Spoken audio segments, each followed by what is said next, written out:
behalf of Melbourne Museum and the Maths Association. Melbourne Museum has been incredibly supportive of this series over the last few years, and we're just delighted with that level of support, and it's wonderful to see the audience for these public lectures grow every year. So we thank the museum for their support.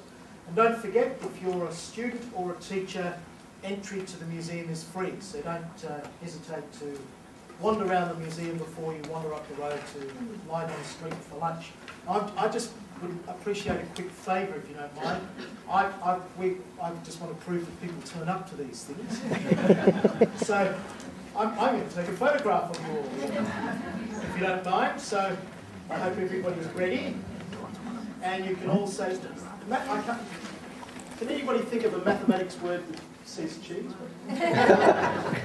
Anyway, cheese! Thank you, you look wonderful. These lectures are only possible because of the generosity of Marty Ross and Burkhard Polster, two academics working at Melbourne Universities, Melbourne University in the case of Marty and Monash in the case of Burkhard. And they decided quite some time ago that if the mathematical world that they love and understand is to have any relevance and meaning, it ought to be something that other people start to understand as well. So they've set out to become mathematics communicators and to try and get difficult ideas across to we mere mortals who find it a little bit difficult sometimes to bend the brain, and they help us do that. And that's the purpose of these lectures.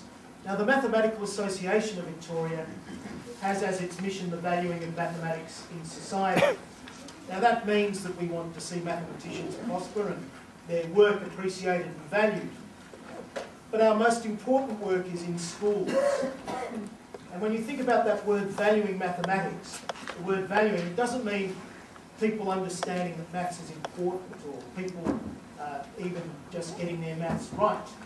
It means kids in schools actually valuing mathematics. And that means, I think, understanding the importance of mathematics in our world. I don't mean just today. A lot of what we do in mathematics classes is, making it real. So we take kids to a production line and say, understand the maths of that. But actually, there's a richer meaning to that idea of valuing, and that's perhaps understanding the cultural importance of mathematics, understanding how mathematical ideas came about at the time they were needed. People needed to learn how to build things, so they had to invent principles. They had to come across these ideas. They didn't just come out of the ether. They were actually constructed by people observing the world they understood within their culture. And Marty and Burkhard have, over the years, helped a lot of us understand a lot of those things. This year, we're looking at mirrors.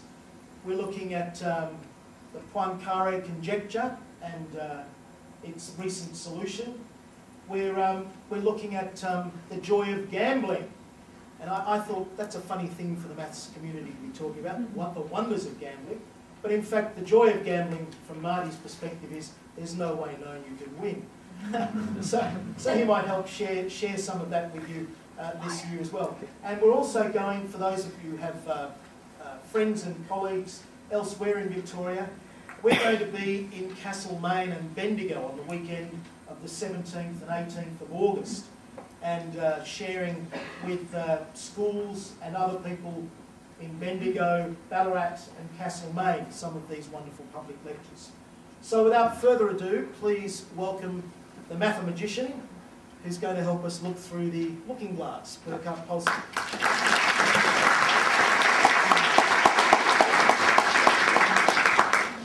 Yeah, so maybe I start with actually if you ask for a word that you should use instead of cheese, I would have used pizza.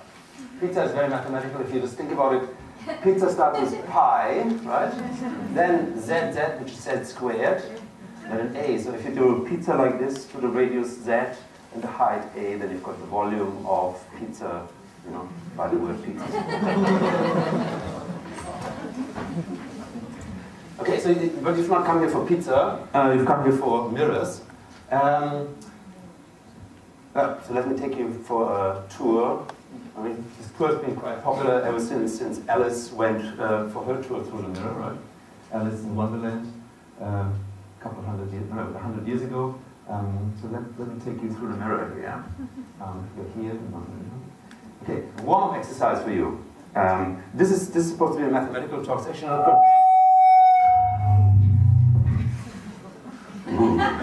That one didn't like me. It's actually not going to be terribly mathematical, so I have to sneak in some mathematics at some point. So let's do it here.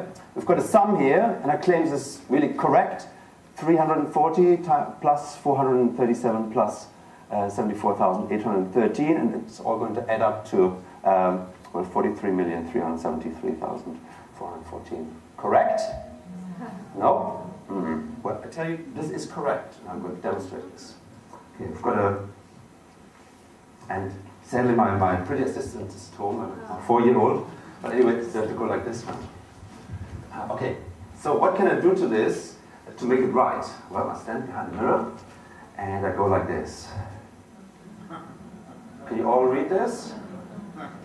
Yes? Okay. Right. Okay, everybody impressed? All right, another warm-up exercise for you. It's a party trick, so you can all try this on all the people who are not here today, right? What you need for this is, well, typical party setting, so you need a glass of wine.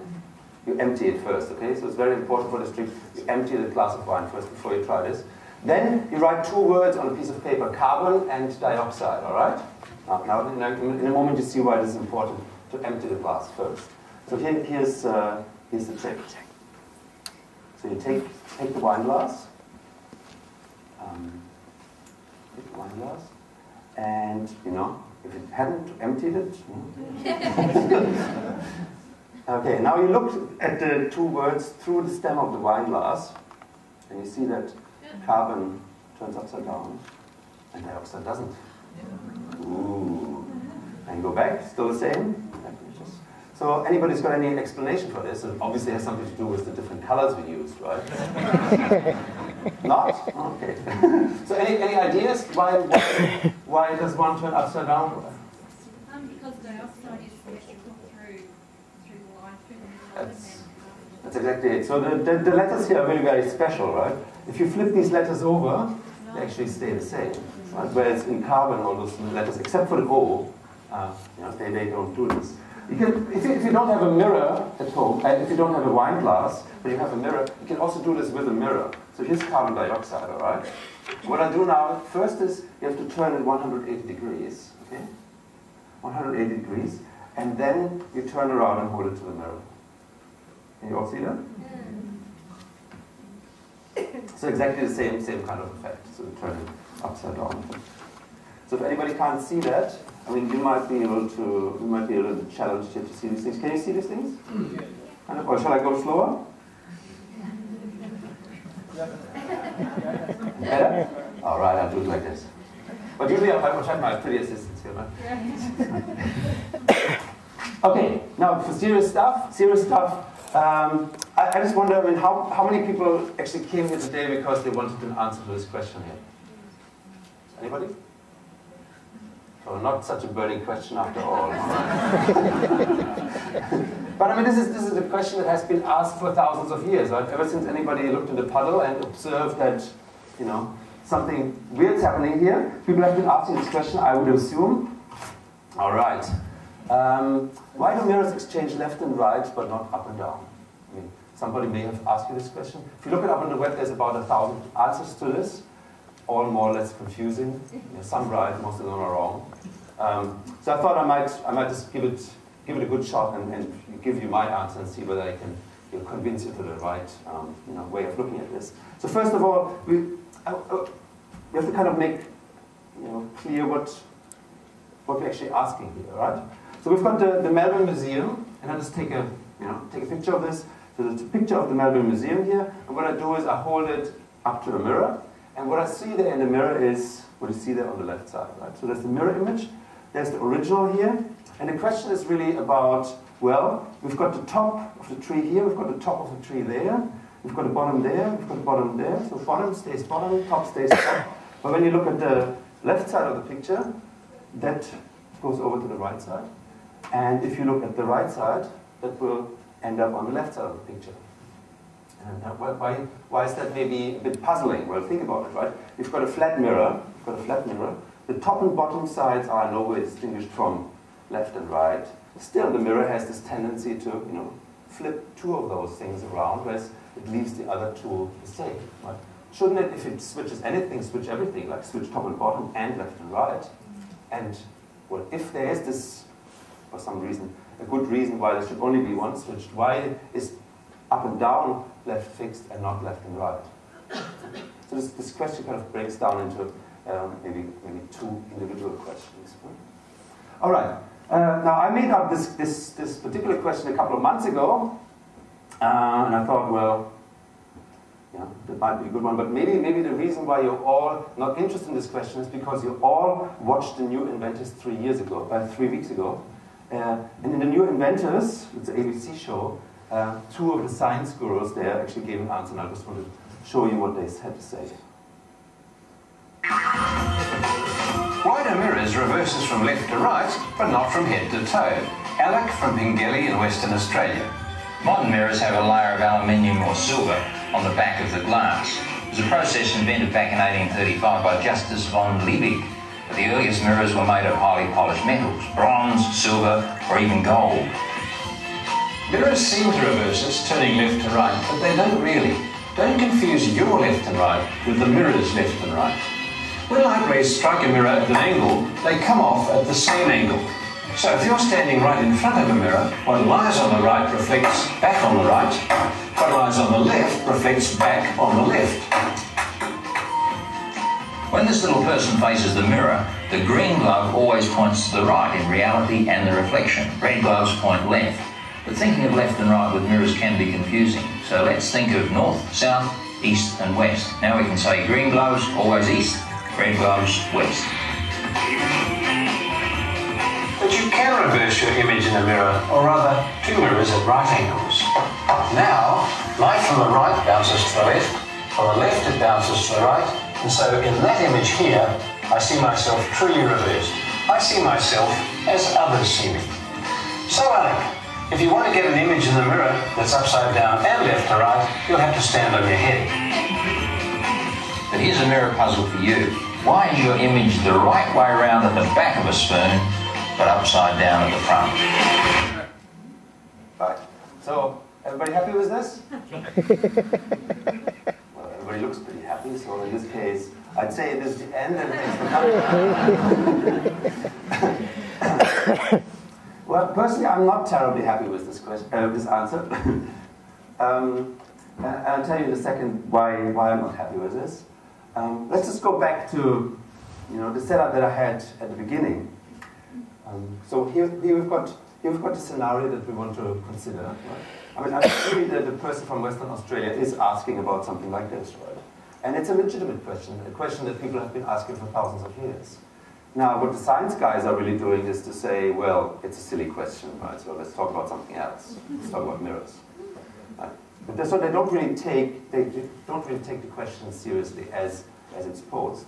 So what they're doing is, well, they look over some person's back, say left stays left, right stays right, up stays up, down stays down.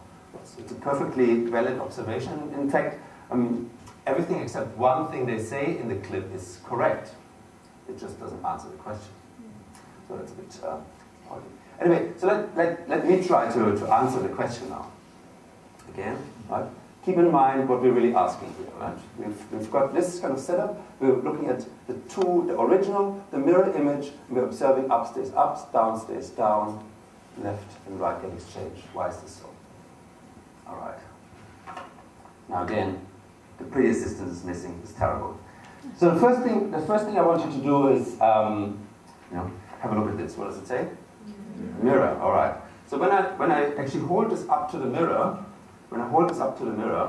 what do you see? Do you see mirror in? Oh, I have to go like this. Okay. So everybody's seen the mirror image now? Can you actually see the mirror image of this mirror somewhere else than the mirror? Well, if you hold this up to the light, if you hold this up to the light, you can actually also see the mirror image. Right? So what that means is that, well, the original and the mirror image are really two sides of the same object, flat object, right? So you've got this flat object here, and you turn it like this, and you get both the original and the mirror image. And I think this is a good way of looking at original and mirror image, because you don't have to kind of physically kind of go from one object to the other. You're only dealing with one object, basically, right? The mirror image and the original are the same thing. Okay. I've got a bit clearer here, just, turning it around like this. So, original and mirror image. Now, think about this. I give you two photos and I stumble and they fall on the floor. Right? What do you do when I ask you to put them right next to each other? You pick up one of the pictures, right? And you look where's top here. So you top face up. And then you pick up the other one and kind of quickly spot, oh, there's top, and then you kind of put them right next to the other. And that's a choice that you make. Right? It's a choice that you make. It's a choice how you put two images right next to each other. Okay. So now work those two things together. We've got the original and the mirror image, which is just this one object here. Right. It's two images. We put them right next to each other. What do we do to put them right next to each other? Right. We first identify where's the top here. The top is here, and on the other side exactly at the same spot, right? So exactly here. And how do we move from one image to the other to put them next to each other? We turn them around this axis. And what do we do here? We hold on to the top, we hold on to the bottom. So top and bottom don't change. Left and right get swapped over. So it's quite natural. It's quite natural that this should happen. But it's just kind of another way of saying, well, left and right, switch over. But we're kind of getting there. We're kind of getting there towards the explanation. Now, if this object here is original and mirror image, no matter how you go about comparing the two, one thing you have to absolutely do is you have to flip around some axes. Right? I can flip around this axis here, or I could flip around, I could flip around this axis to go from one image to the other one. I could flip around that axis to go from one image to the other one. I could flip around this axis to go from one to the other one. There's no choice. To be able to see these two things next to each other, you have to flip it across something. And as soon as you flip, you hold two points fixed, which means one axis is fixed, and the other axis gets swapped over. So if you switch across this axis, then left and right will be switched. If you cross this axis, up and down will be switched. That's not a choice, right? So kind of the first paradoxical thing about looking at the mirror and asking, well, if something gets switched around, there should really be both things switched around. You can see in this way of looking at original and mirror image, that's not the case. It's kind of just a misconception about us,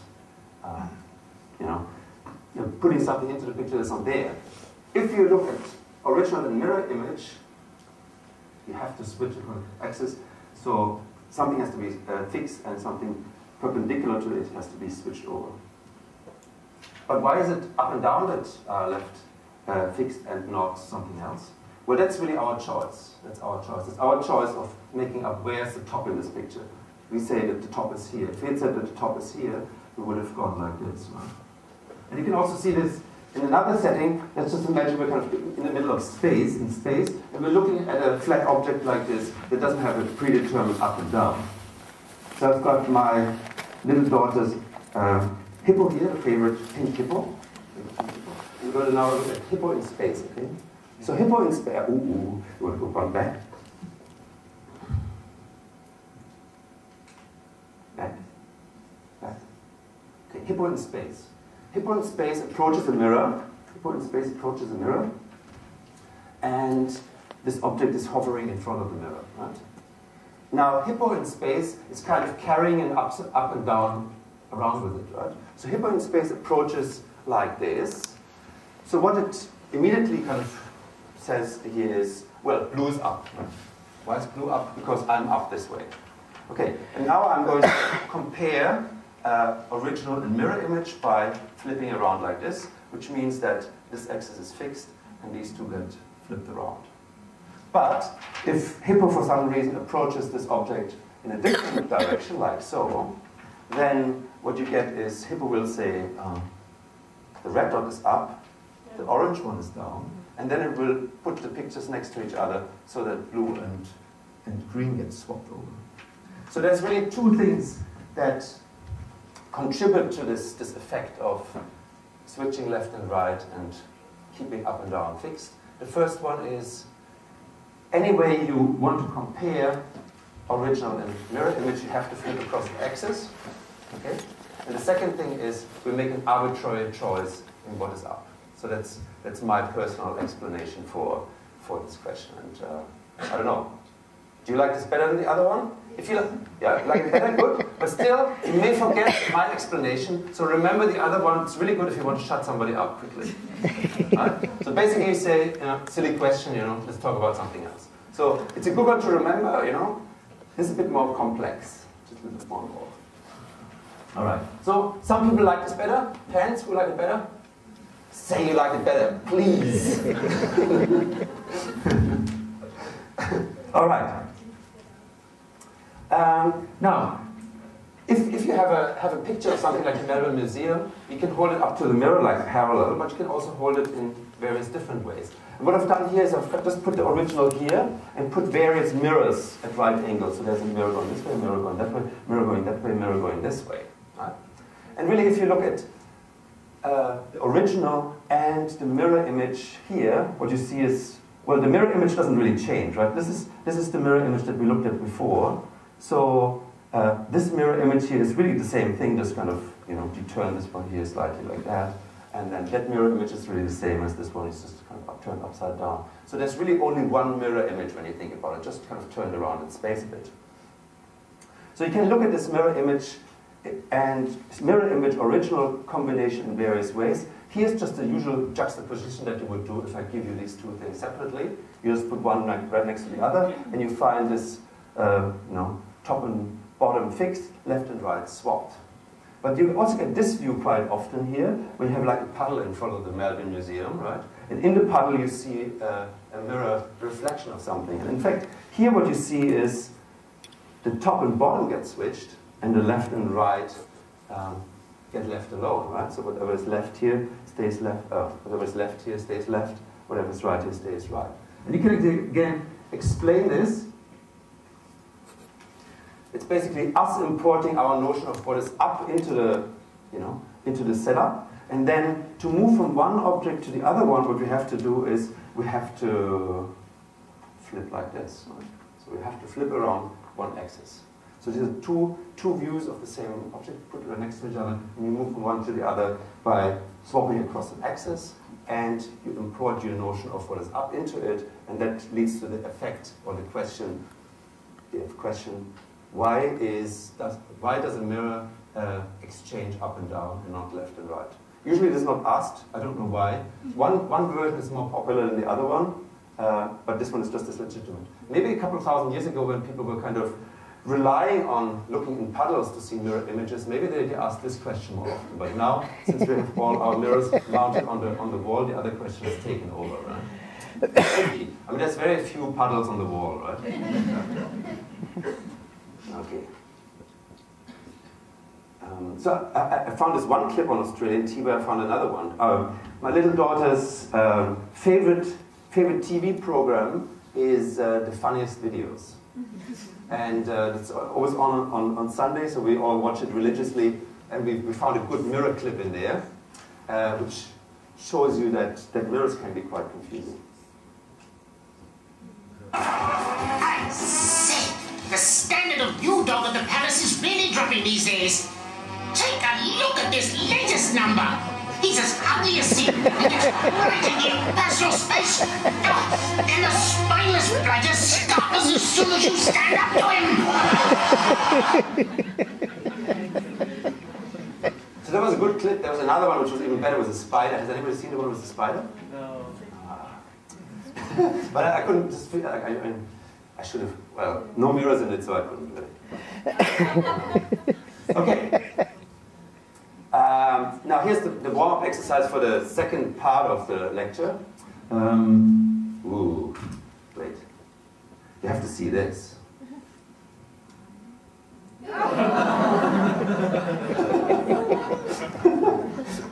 Well, I mean, Marty knows that I like to juggle, so he gave me 3 of those. You know. The idea is, you catch this, and as you catch it, the eye pops out. You know, I'm still working on this, so I can't demonstrate it today. But there's another lecture about juggling in a couple of weeks' time, so maybe by that time I've got this down. You know. Okay, so today I'm just using this to to cover the top die, and they're about to shut the doors here. The thing is, you cannot leave this room unless you tell me what's the number that's hidden below the skull, what's the number that's hidden below the red die. So I want the number that's here on top of the yellow one, and I want which one is here on top of the blue one. So it's all locked now. They're about to weld it shut, right? I'm waiting. The red one's 5 and 2. Say it again. So somebody says 5 and 2? Yeah, top and bottom. Top and bottom, but which one is top? And how do you know that it's 5 and 2? How do you know it? Opposite sides of the dice add up to 7. That's right, so there's the first rule here. Opposite sides of the dice add up to 7, always, right? So if you see a 3 here, then you know that on the opposite side there's a 4. And if you see that there's a 1 here, then you know that on the opposite side there's a 6. So 3, 4, 1, 6 are gone, so the rest has to be 5 and 2. Very good. However, you still can't get out because you haven't told me yet which one is on top. Now, you may make a guess, right? 5, all right. Yeah, but then what about this one here? Well, let's just check. Let's just check. There's a second rule that helps you. There's a second rule. There's really... with this kind of arrangement here, you find always a corner. You find a corner of a die like this, where you can see 1, 2, and 3. 1, 2, and 3. And you can see 1, 2, and 3, if you follow it around, it kind of goes in the clockwise direction here, but of course it could also go in the counterclockwise direction. But it now turns out that it always goes in this direction. And that gives you a hint what to do. Because now what you can do is, you see 1 and 3 here, 1 and 3. Right? So what you do is, you move that die around. Right? And can you see this in your mind? You kind of move it like this. So the 1 goes over here, the 3 goes over there. So what's on top? 5. Okay. Some people may be able to get out of here. So 5's on top, right? And then we do the next one, and we see, well, opposite 5 there should be a 2, right? So you can kind of imagine the 2 being there in the back, right? So what you do is you take this dice up there and you turn it around. It moves the 2 into the back. So what's on top? Who thinks it's 1? Who thinks it's 6? All right, let's have a look. Yes. Not too bad, so you can go. And you do the same thing with the last one, and that's it. So really nice trick.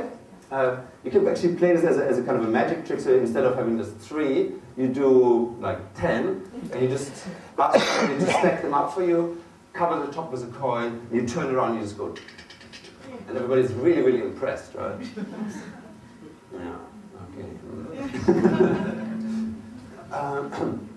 All right. Now, what I really want to do is I want to really take you on a journey through the looking glass as physical beings, and that's some talking about what mirrors do to three-dimensional objects. Well, mirrors don't do anything to three-dimensional objects, but let's just pretend they do.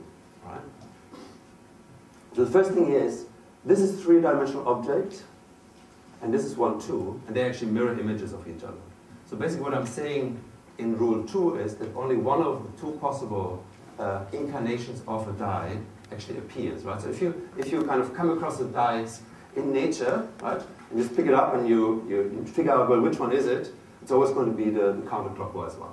And there's, of course, the odd exception, right? Because people want to have exceptions. But in general, you will always end up with the choice here on the left. Okay, and this is actually something that we'll find happens quite often in nature.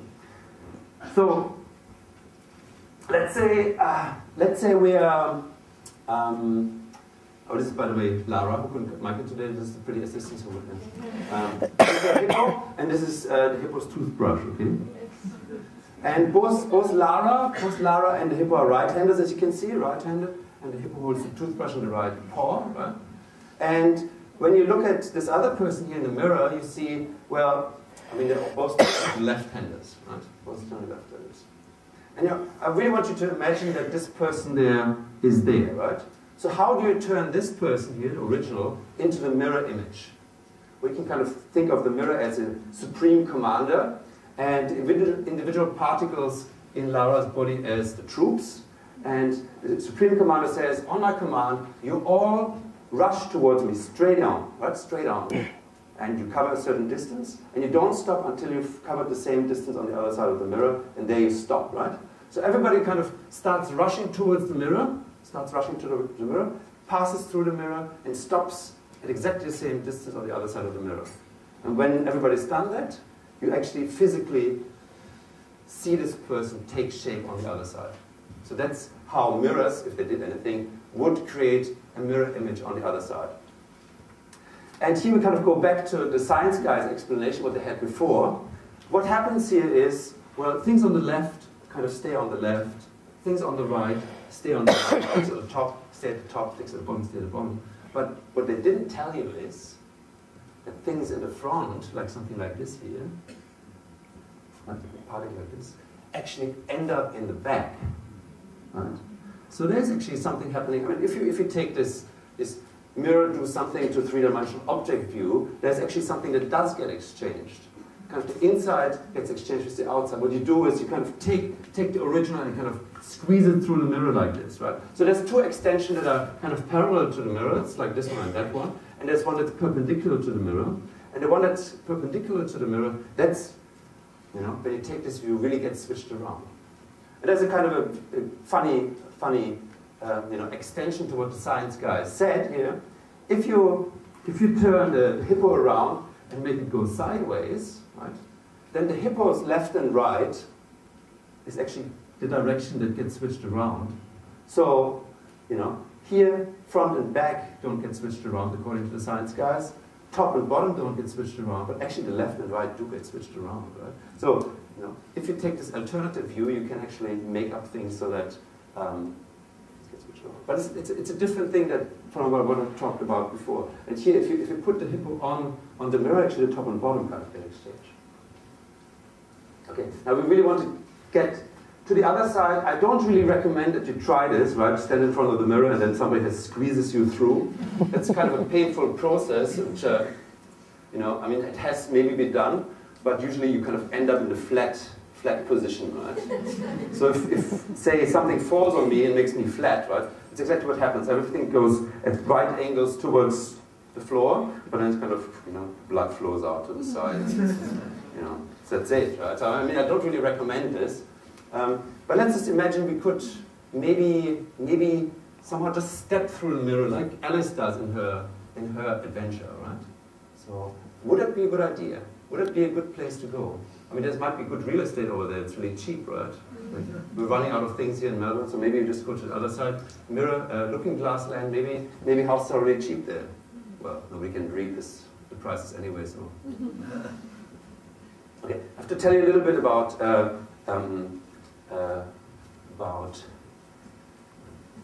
mirrors, more about mirrors. Mirrors, when you take this view that the mirror really creates something on the other side, split the objects of this world into two different classes. Those are their own mirror image and those that are not. And let's just have a look at what I mean by this. If you look at this letter A, that's a flat object, right? And you think of all the objects that I'm going to talk about from now on as made from material that can pass through each other. Right? So if you take this A here and just kind of slide it over to the other side, you can make the A and the mirror image come on top of each other so that they become indistinguishable from either that or that. And when they do this, I say the object is its own mirror image. So the A is its own mirror image. So what about this Kermit Frog shadow? Because there's Kermit Frog, the shadow, right? I can move it around any way I want here in the plane, right? But I'll never be able to make it coincide with this shadow. But there's a trick that I can do. What I can do is I can take the shadow and I can kind of flip it out into the 3D world and just kind of make it go over like this. And then it actually coincides with itself. Right? So, I mean, the 3D shadow of the Kermit shadow is its own mirror image in this way. And in fact, anything that's flat is its own mirror image. So what about real three-dimensional objects like a left hand, right? A left hand. You look at the left hand in the mirror, the left hand turns into a right hand. Turns into a right hand. Can you take these two objects, move it through space, and make them coincide? No, you can't. I mean, you can put them like this, but they're facing the opposite direction. So you really kind of want it like this, but no, it doesn't work, right? So these two objects here, left and right hand and mirror image of right hand, they are not their own mirror image. So this is not its own mirror image, it's not its own mirror image. So these really split up in a pair. What about the chair? Is the chair its own mirror image? Votes? Yes? Are you sure? The doors are not open yet, right? So you better make up your mind. Okay, so the chair is its own mirror image, and why is that? Because, you know, we can kind of cut through the middle and you can, you know, see that, you just turn it around and move it in like this. It will be its own mirror image. Same with this cube. Okay, so how would you actually, you know in a flash whether an object is its own mirror image or not?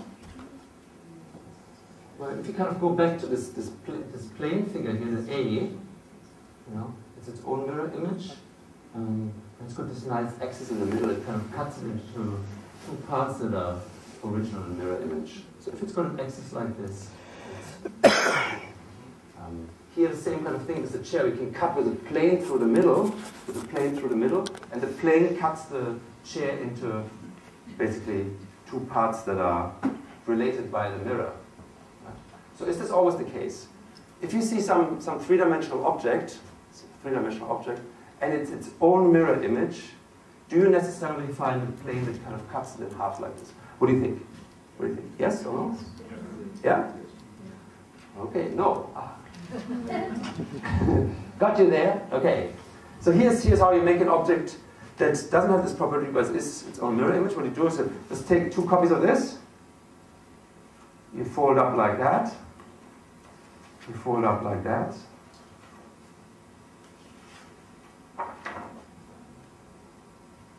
These two are mirror images of each other, right? So just imagine that there's a mirror here, right? There's a mirror here. Then you can see the mirror images. And what I do to bring them into coincidence like this. And if you look at an object like this that doesn't have a mirror plane built into it, right? Just a mirror plane. That's kind of not what you would expect. So there's a bit more to it than meets the eye. All right. So now we're ready for the real trip through the looking glass. Is it a good idea to step through the looking glass? Or, you know, would something terrible happen if you do so? What do you think? Is it a good idea? What do you think? You want to go? You want to go? No, because otherwise I'll crash and I would get injured or something. Yeah, crash and burn. We'll see. Okay, let's have a look at how left and right, or original and mirror image, or left-handed and right-handed comes up in nature. Let's have a look at these snails. So a snail shell like this is not its own mirror image. But you can find snails like that, and you can find snails like this. Right? So basically, roughly mirror images of each other. If you pick up a random snail, what do you expect? What do you expect? Do you expect to have one of those in your hand? Or do you expect to have one of those in your hand? What do you think? They're both slimy. Alright, they're both slimy, but you end up with one of them, right? Do you expect to have roughly 50-50 chance of having this one and having that one? Or do you think it's something else? Well, I'll tell you, okay? Oh. That one. That one? Okay. He's right. He's right. Out. This guy knows too much. This one here. The ratio of these kind of snails to those kind of snails is about 20,000 to 1. Right? How do we know this? Because in France they like snails. They have snail farms. Right? And basically they have like lots of snails there, and they have a special kind of corkscrew to kind of yank them out of their shells. Right? And if I accidentally hit one that's not in this direction, then you know immediately, and you get really, really good statistics about the ratio of these kind of snail shells to those kind of snail shells. So there's a kind of imbalance. Just like with the dice that we had before, there's an imbalance. If you pick up something random in nature, which has a left-handed and a right-handed version, you always find that one of the versions is preferred. Here's another really extreme example. The conch shell. I mean, what you usually do with this is you kind of cut off one part and then you kind of blow on it. That's exactly what the Lord Vishnu does on this side here. The ratio between the left-handed and the right-handed version of this is 1 to 100,000. So one is really rare. If you find one of those, you're basically, set for life, You just have to steal that one. That's a rare one. Right? So whenever you see the Lord Vishnu as one of those things, it's always the rare one, which should be really. But you still get kind of the slight imbalance. You still find this occasional rare exception. But that stops when you kind of go down, to the molecular level. And there's a really nice phrase in Alice in Wonderland where Alice talks to her kitty and asks, well, I wonder if you give, if they gave you milk in Looking Glass Land, what would it taste like? Would it be good for you? Would you die? What would happen, right? And it's a legitimate question. If you look at molecules, and especially those in living beings, like amino acids and carbohydrates, most of them, the vast majority, come in a left-handed and a right-handed version. And if they come in a left-handed and right-handed version, it's always one version that's preferred. So you only get this, like, if you find alanine, that's one of the molecules that I was just talking about, in your body, it's always going to be this one here. Right? It's always going to be this one. It's never going to be that one. And our whole life is built on this bias towards one-sidedness of the molecules that we're dealing with in living beings. Like metabolism is built on this. If you eat something, it has to have the right-handedness for our body to actually be able to absorb it, to do something with it. If you feed it something from Looking Glass Land, our body doesn't know what to do with it. That has strange effects. So, I mean, I'm just telling you now, if you step through that looking glass, okay, now on the other side, I mean, the first thing you have to think, well, I have to start breathing now, right? What will happen? Well, let's have a look at the air molecule. And great, I mean, air molecule is actually its own mirror image, so nothing will happen. You can breathe. What about drink some water? H2O, yeah, it's its own mirror image, so nothing will happen, right? But if you drink milk, ooh, danger, right? If you do anything else but stand still and, be scared, you might actually end up dead, You bite into this really nice looking apple, you may end up dead. So, think about it. And every once in a while, something from mirror world actually makes it into our world and creates havoc like this. And a really famous example for this is thalidomide, which was a medication that was introduced around 1956 or 8. And it comes in two versions, left-handed and right-handed. And you're probably familiar with the story. It wasn't tested properly, and we ended up with 12,000 children all over the world being born with deformities. And the reason for that is that the body could really only do something reasonable with one of these molecules, but not with the mirror image. The mirror image was creating havoc. And the mirror image and the original were kind of created in equal amounts in the chemical process that people were using at the time. So, created a huge disaster, and it's really, mirror world looked like visiting our world and doing terrible things. So be careful when you step into mirror world. It might not be such a pleasant place. Okay.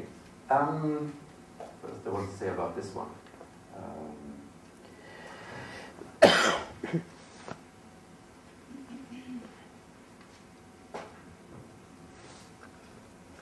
Now, we've been giving, like Martin and me, we've been giving talks.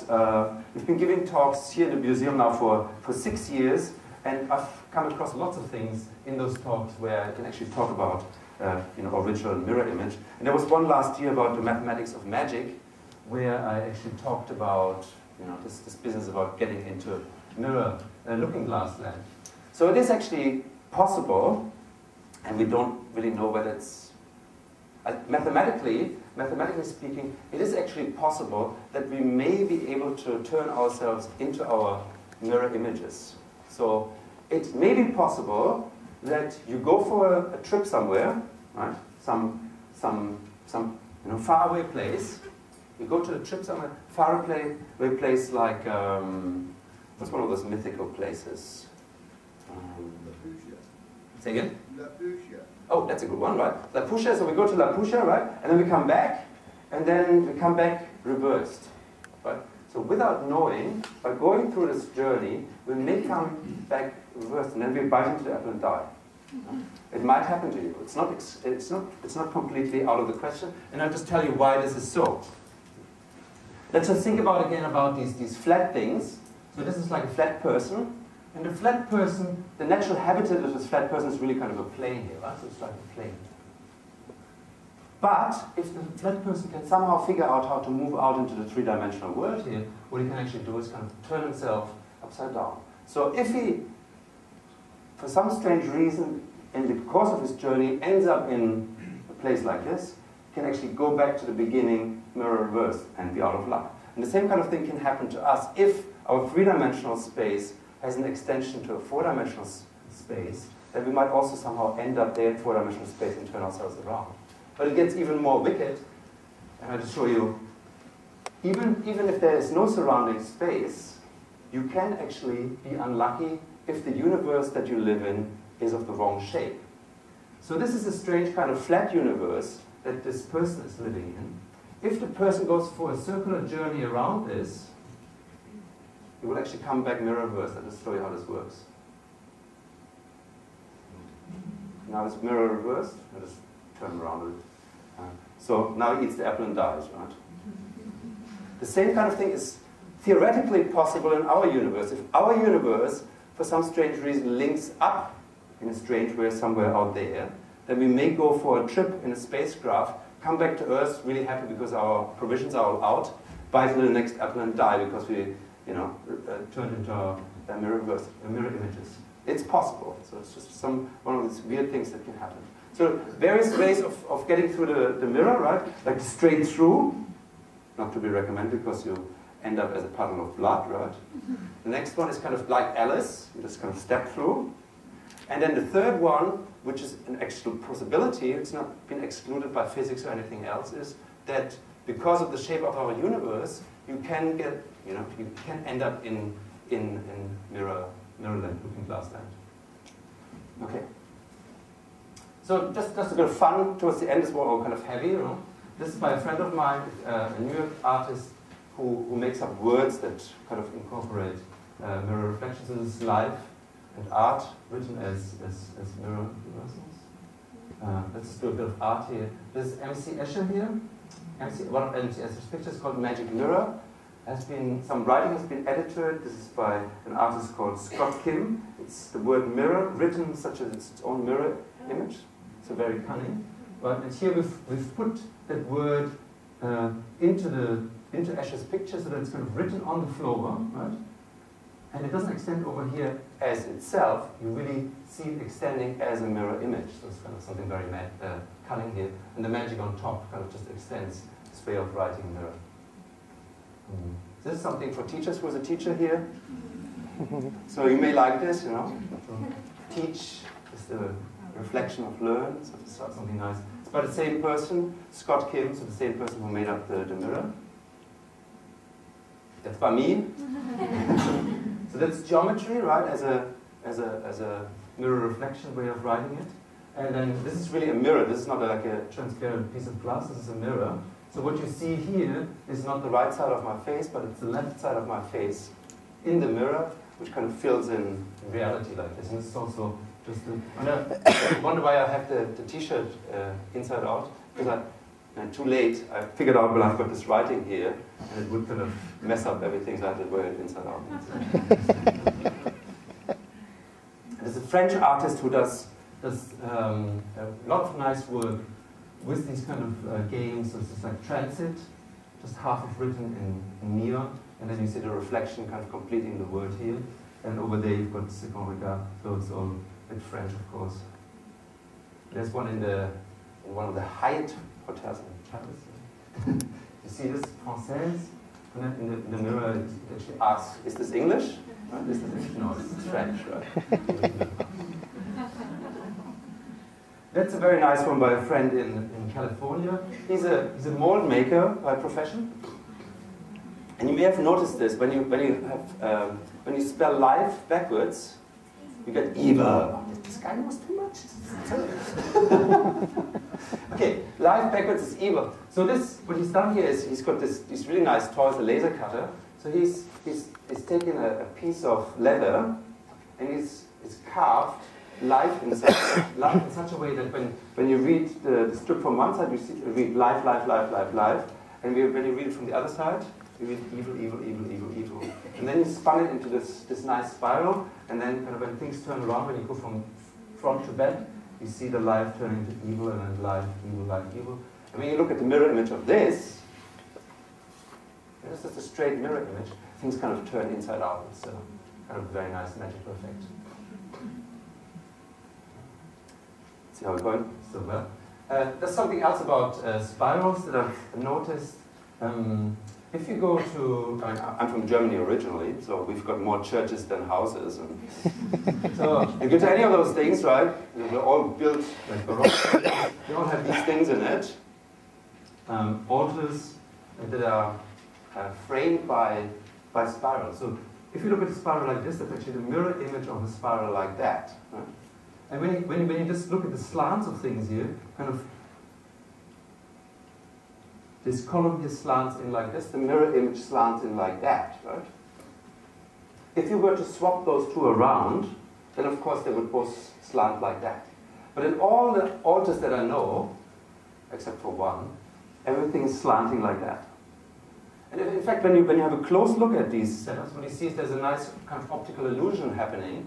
And the optical illusion is that if you've got, two parallel strips with slanting things going across, then what they seem to do is kind of converge at the top. And although these pillars or columns are completely straight, when you look at them from far away, you really see as if they're kind of converging towards the top, towards heaven, right? There's one exception here, where they're actually going the other way around. But when you look at what they're actually depicting, it's kind of a descent into hell, right? So there's things going down, it's like a funnel going the other way. So the optical illusion is really directed the other way. So the artists around that time really made very good use of these kind of effects. So it's kind of art. There's lots more I could say. So maybe the last thing I want to do is, really run out of time. There's 3 options here. You can choose. First one, what does left-handed and right-handed have to do with the way you tie your shoes? That could save your life. Okay. The second one here is answer the question, why does this happen here? The third question here, how do you impress your current love interest? Your choice. Make your choice, you made your choice. Who wants shoelaces? Who wants that one? Who wants the love interest thing? Okay, I'll just start with one. Okay, I'll start with one and see how far we go, right? I just ask you whether you want another one. Okay, let's do this one first, maybe. Let's see, how do I do this? Right. So there is this, you see the hippo? I've got this really nice double mirror here. So from the local $2 shop, you get 2 mirrors. They cost $2 each. And it's a really, really nice toy, so you just tape them together or something like this. You put them at the right angle. That's one thing that the science guys talked about. If you do this, and you look in a mirror like this, then you actually see, right-handed hippo in the mirror. The way this works is the hippo here gets reflected on this side, and then you see a reflection of the reflection in here. So basically, reflection of reflection cancels each other out, and it works, right? But you can actually go further and explain the spoon trick with this right-angled mirror. Let's just take for granted that these right-angled mirror set things right. Okay? You can replace the right-angled mirror by a surface that's kind of swooshing around like that. So instead of having a straight angle here, it's kind of a little bit curved there. Right? You get exactly the same effect. So what that means is,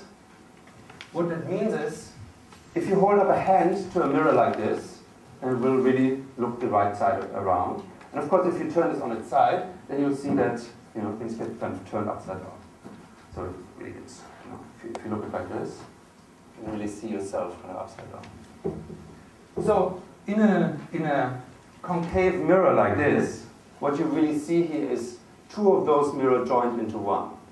And you see the upside down thing happening, plus the left and right, but the left and right doesn't really stick out because we have kind of this mirror symmetry built in, so you don't really see this, but you see the upside down happening. And the outside curve, that just works like an ordinary mirror. So that's kind of the explanation for the spoon trick. So who wants to hear something else? All right, something you can play with this mirror here. So if you're finished with looking at it at right angles, you can also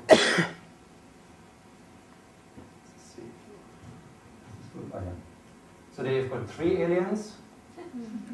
Then you go at a right angle, so 90 degrees, you've got 4 aliens. And then at just at nice angles you get 1 more aliens. Right? So you kind of start going in a circle. And if you like put a candle here, it looks really fantastic when you go really, really close. You've got these like hundreds of candles going in a circle. And actually, when you kind of bring them really close together, you get close to this effect of having infinitely many things reflecting back and forth like in an elevator. Okay. So something to try. Maybe we just do this one here. The shoelaces. So this is something that may potentially save your life. How do we tie our shoelaces? We go like this.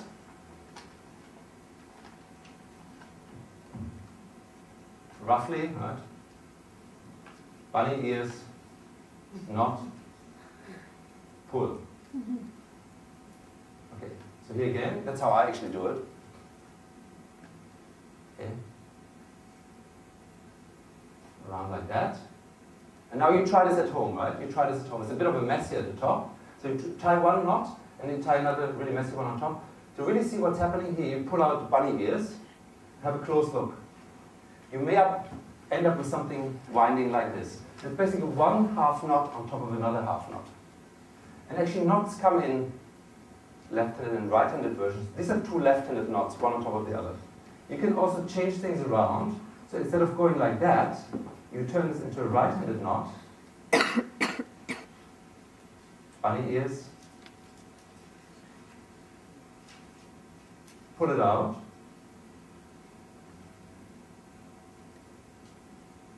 And you get a slightly different one. Let's just look at them side by side. You either get this, or you get that. And about half of you will get this, half of you will get that. So you all think you're doing the same thing, but you're actually doing different things. And in fact, the people who do this one here, they're in luck. Those shoelaces don't come undone very often. Those will, right?